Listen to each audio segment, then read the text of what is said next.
இங்கே அந்த தாத்தா கல்யாணம் பண்ணி ஃபஸ்ட்டு நைட்டில் செத்தே போயிருப்பார். அவர் பேரில் இன்சூரன்ஸ் போட்டு அதை நம்ம கிளைம் பண்ணிக்கலான்னு ஃபேமிலியில் இருக்கிறவங்களா முடிவு பண்ணி தாத்தாவோட பாடி கெட்டு போகாமல் இருக்க அவரை பிரிட்ஜில் தூக்கி வச்சுருவாங்க.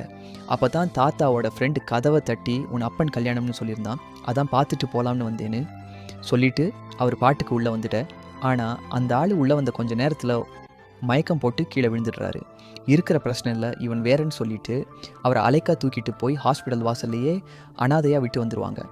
அடுத்த கட்டமாக இன்சூரன்ஸ் ஏஜெண்ட்டை வீட்டுக்கே வர வச்சு செத்து போன தாத்தாவை காமிச்சு இவர் உயிரோடு இருக்கிறதா பொய் சொல்லி இவர் பேரில் ஒரு இன்சூரன்ஸ் போடணும், அப்படி போட்டு கொடுத்தா அவங்களுக்கு கமிஷன் கொடுப்போன்னு சொல்ல அவரும் அதெல்லாம் பகவாக பண்ணி கொடுத்துடலாம்.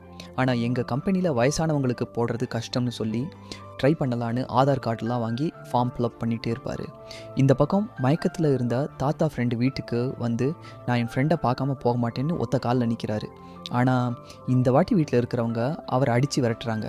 இன்சூரன்ஸுக்கு தாத்தாவோட ஃபோட்டோ முக்கியமாக தேவைப்படுது. அவர் ஃபோட்டோ பிடிக்கலன்னு பார்த்தா தாத்தா சிரித்த மாதிரியே இருப்பார், ஃபோட்டோ எடுக்க முடியல.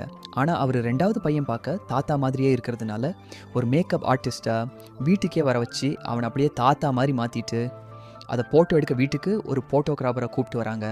மேலே இருக்க தாத்தாவோட ஃப்ரெண்டும் தாத்தா செத்து போனது கூட தெரியாமல் மெயினை ஆஃப் பண்ணி போட்டால் கண்டிப்பாக தாத்தா வெளியே வருவாருன்னு மெயினை ஆஃப் பண்ணி போடுறாரு. கரண்ட் போய் வந்தாலும் ஒரு வழியாக ஃபோட்டோ எடுத்து முடிச்சிட்றாங்க. ஃபைனலாக மெடிக்கல் செக்கப் எடுக்க தாத்தா வேஷம் போட்ட பையனை ஹாஸ்பிட்டல் கூப்பிட்டு போயிட்டு அவருக்கு ஃபுல் பாடி செக்கப் எடுத்து அந்த மெடிக்கல் செக்கப்பை தாத்தா பேரில் மாற்றி இன்சூரன்ஸில் சப்மிட் பண்ணிடுறாங்க.